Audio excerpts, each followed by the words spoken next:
para sa nag-request ng Lumina Pro X2 Matrix at ng Zenlo X2 Matrix. Dito makikita na natin kung ano ang pinagkaiba ng dalawang ito. Pinagsabay kong buksan yung dalawang white light ng dalawang ilaw na ito. Nasa kaliwa ang Lumina at nasa kanan naman ang Zenlo. Dito makikita nyo na halos parehas yung liwanag na binubuga nung dalawa. Pero magkaiba yung laki ng ilaw ng dalawang ito. Mas malaki ang binubugang ilaw ng Zenlo compared sa Lumina na medyo mas maliit. Pero pagdating sa liwanag, halos walang pinagkaiba yung dalawang ilaw na ito. Bago ko ipagpatuloy, maraming salamat po sa Team Barako Motovlog. Ingat po sa mga rides. Unahin muna natin itong Lumina. Ito ay may 1-year warranty. IP68, 9,000 lumens, 9 to 24 volts at meron daw na 100 watts per bulb. Nakuha ko lang po yan doon sa isang sikat na seller. Pero pagdating dito sa ating actual, ito ay umaabot lang ng 43 watts. Kahit dito sa kanyang yellow light, ito ay umaabot lang din ng 43 watts per bulb. So bale, sa dalawang bulb umaabot lang ito ng lagpas 80 watts. Dahil bumababa pa ito, lalo na pag ginagamit yung combination light ng white at yellow. Dito naman tayo sa Zenlo X2 Matrix. Ito ay may 1-year warranty. IP68, 9,000 lumens, 9 to 24 volts at yung wattage nito is walang nakalagay.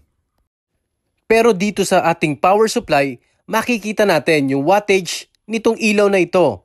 At dito lumalabas na ito ay nasa 42.8 watts sa white at saka sa yellow light nito. At syempre pagdating sa mixed light, ito ay bumababa. Ito ay umaabot na lang ng 39.8 watts. Mas mababa ito ng konti compared kay Lumina Pro. 0.2 watts yung diferensya nilang dalawa. Pero kung medyo pihikan kayo sa mga ganong klaseng detalye, syempre, wag na nating ipagtanggol. Ang mababa is mababa. Pero syempre, in a certain limit. Isingit ko lang ito saglit. Ito naman yung Mini. Mini driving light na merong 15 watts. Ito ay ang Helix. Itatapat lang natin yung ating 40 watts dito sa 15 watts para mas makita natin kung gaano ba talaga kalaki yung diferensya nila pagdating sa ilaw dito sa loob at saka sa kalye. Meron kasing iba na kontento na sa mini driving light para mas makita nyo lang yung diferensya sa lapad, sa laki at sa lawak ng ilaw. Ito yung sample ng white light ng Mini at ng X2 Matrix. Zenlo yung ginamit ko dito. Ganyan kalaki yung diferensya nila in terms sa liwanag ng Mini na 15 watts versus 40 watts. Mamaya itetest ko din ito sa labas para mas makita natin yung diferensya. Bago tayo mag-road test, itest muna natin yung kanilang lux. Dito sa ating lux meter, tignan natin kung gaano ba talaga kalakas ang ilaw ng bawat isa. Unahin natin itong Zenlo X2 Matrix. Ito ay may 80 watts sa dalawang bulb nito. Umaabot ng tig 42 watts kada isang bulb sa white at saka sa yellow. At merong 9,000 lumens doon sa box nito as advertised. Pero pagdating dito sa ating sa actual reading natin dito sa ating lux meter, ito ay umaabot 8,000 lux sa white light ng Zenlo X2 Matrix. At pagdating naman sa kanyang yellow light, ito ay may konting drop. Umaabot na lang ito ng 7,600 lux para sa yellow light ng X2 Matrix ng Zenlo. At pagdating naman sa kanyang mixed light, yung combination ng white at yellow, ito ay umaabot ng 4,100 lux. Yan po ang actual reading natin.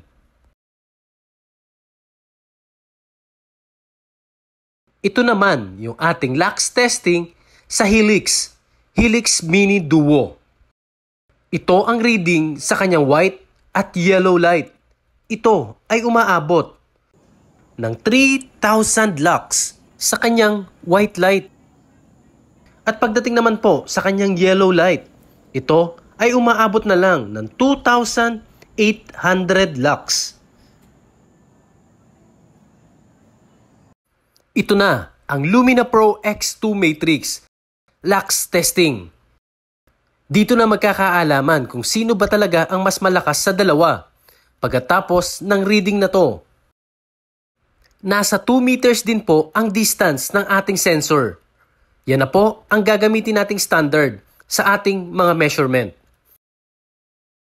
Ito ang lumalabas na reading sa white light ng Lumina Pro. Ito ay umaabot 9,300 lux. Yan po yung white light ng Lumina Pro. At pagdating naman po dito sa kanyang yellow light, ito ay umaabot ng 9,000 lux. Yan po ay para sa yellow light. At pagdating naman po dito sa kanyang mixed light, ito ay umaabot ng 5,200 lux. Yan po ang output ng Lumina Pro. Ito po yung result ng ating ginawang test. Meron pong lamang si Lumina Pro na 1 watt sa bawat test na ginawa natin at 1,000 lumens naman or 1,000 lux naman sa ating lux meter test. Ito yung ating huling gagawin.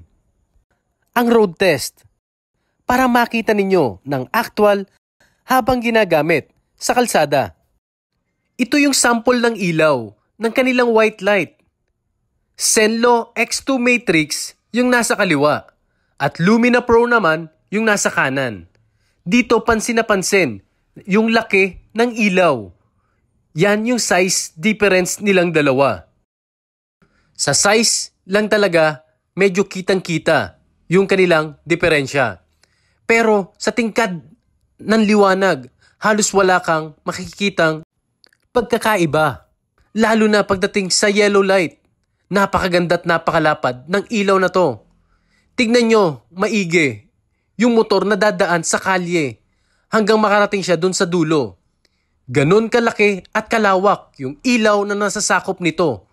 Lalo na nitong binuksan yung kanyang mixed light. Kitang-kita na kung gaano kalapad yung ilaw at gaano ito kalawak at gaano kalayo yung inaabot nito. Hindi ka na rin lugi sa presyo na babayaran mo dito sa halaga na 2,800 pesos. Ganito na kalapad at ganito kalawak yung ilaw na magagamit mo. Kakaiba, mas malakas at halos triple ng ordinaryong mini driving light yung liwanag or yung intensity ng ilaw nito. Pansinin niyo pong maigi yung kalsada. Nung binuksan ko yung high beam, mabubulaga ka na lang na meron palang nagbabike sa gilid. Hindi madaling makita minsan, lalo na kung madidilim, yung lugar na dinadaanan mo. Kaya dito natin mas kailangan ng ilaw na malakas para hindi ka mabubulaga sa mga bagay na nandoon sa unahan. Basta, be responsible lang po sa paggamit ng ilaw. Hindi komot malakas ang ilaw mo, lagi mo na itong ihahay. Kawawa naman yung mga makakasalubong mo. Pakita ko lang yung ilaw sa ibang perspective. Ito yung side view ng ilaw. X2 Matrix yung isa at yung isa po ay mini driving light. Ganyan po kalaki yung diferensya nila sa ilaw. Kahit po pagdating dito sa harapan ng motor, kitang-kita nyo naman na medyo malamlam yung kulay ng mini compared sa X2 Matrix. Hindi po sponsored lahat ng bidyong ginagawa ko. Kaya sana po wag nyo pong kalimutan na mag-like, share at subscribe para po mas makatulong sa akin na lumaki pa po yung ating ginagawang comparison. Para na rin po doon sa iba na hindi alam kung ano ang klaseng mini driving light or auxiliary light na bibilhin para hindi maloko ng mga seller na kung ano-ano ang sinasabi at walang basis sa product na kanilang binebenta. Maraming salamat po. God bless at ride safe sa inyo pong lahat.